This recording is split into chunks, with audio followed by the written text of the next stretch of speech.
Արցախի հարցը կրկին վերադարձել է Մոսկվա-Բաքու քաղաքական օրակարգ, բայց այս անգամ ոչ թե բանակցությունների սեղան, այլ փոխադարձ մեղադրանքների դաշտ։ Ռուսաստանի եւ Ադրբեջանի արտաքին գործերի նախարարությունները վիճում են ՀԱՊԿ-ի դերի եւ այն հարցերի շուրջ, թե ինչու կազմակերպությունը չի միջամտել Ղարաբաղյան հակամարտությանը։ Ռուսաստանի Դաշնության արտաքին գործերի նախարարության խոսնակ Մարիա Զախարովան Գվարդեյսկ երիտասարդական ֆորումում հայտարարել է, որ ՀԱՊԿ-ի միջամտությունն անհնար էր, քանի որ Հայաստանն ինքը չէր ճանաչել Արցախը։ Նրա խոսքով այդ պայմաններում կազմակերպության մեխանիզմները չէին կարող գործարկվել։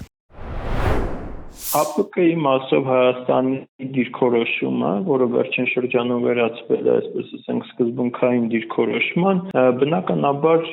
Ռուսաստանը առիթ է, որպեսզի որոշակի վերանայումներ լինեն, որոշակի փորձել այսպես արդարացնել ռուսական քաղաքականությունը։ Բաքվի արձագանքը չուշացավ։ Ադրբեջանի արտաքին գործերի նախարարության խոսնակ Այհան Հաջիզադեն հայտարարեց, որ Զախարովայի խոսքերը խեղաթյուրում են իրականությունը։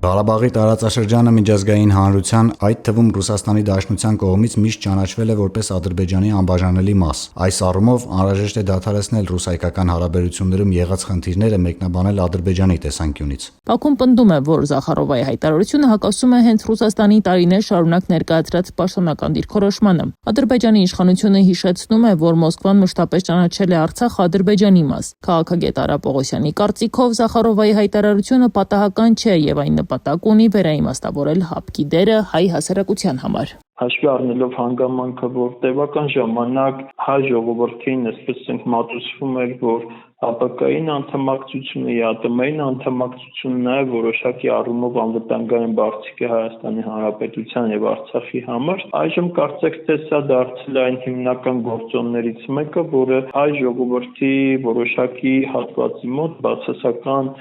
կարծիք եւ էմոցիաներ է առաջացնում ՀԱՊԿ-ի նկատմամբ։ Զախարովայի հայտարարությունը սակայն նոր հարցեր է առաջացնում, եթե ՀԱՊԿ-ը չէր կարող միջամտել Հայաստանի դիրքորոշման պատճառով, ապա ինչու է այդ բացատրությունը հրապարակայնորեն հնչում միայն հենց հիմա, հակամարտության ավարտից տարիներ անց։ Այստեղ կա մանիպուլյացիա, որովհետև միշտ ճանաչել է, եթե Ռուսաստանը միշտ ճանաչեր, չէր կարող լինել ԵԱՀԿ Մինսկի խմբի անդամ, որտեղ ԵԱՀԿ Մինսկի խումբը համարում էր, որ սա վիճելի տարածք է երկու պետությունների միջև։ Հետևաբար, եթե ԵԱՀԿ Մինսկի խմբի որևէ անդամ պետություն համարեր, որ Արցախը Ադրբեջանի անբաժանելի մասն է, անիմաստ կլիներ թե նրա անդամակցությունը եւ թե ընդհանրապես Մինսկի խմբի գոյությունը։ Այս բանավեճը ծավալվում է այն ժամանակ, երբ Մոսկվայի եւ Բաքվի հարաբերություններում արդեն նկատվում է լարվածություն։ Վերջին շաբաթներին կողմերը մի քանի անգամ փոխանակել են կոշտ հայտարարություններ Եկատերինբուրգում ադրբեջանցիների մահվան դեպքերից մինչև Ադրբեջանում ռուսական լրատվամիջոցների աշխատանքի սահմանափակումները։ Այդ ֆոնին Զախարովայի հայտարարությունն ու Բաքվի արձագանքը դարձան երկու երկրի միջև հերթական հրապարակային հակասությունը։ Հատկանշական է, որ այս հայտարարություններից հետո Վլադիմիր Պուտինի եւ Իլհամ Ալիևի հեռախոսազրույցի պաշտոնական հաղորդագրություններում ոչ Զախարովայի հայտարարությունը, ոչ ՀԱՊԿ-ի թեման, ոչ էլ Ղարաբաղի շուրջ ծավալված բանավեճը չեն հիշատակվել։ Ըստ պաշտոնական տեղեկությունների նախագահները քննարկել են երկկողմ հարաբերությունները, տնտեսական գործակցությունը եւ տարածաշրջանային օրակարգի այլ հարցեր։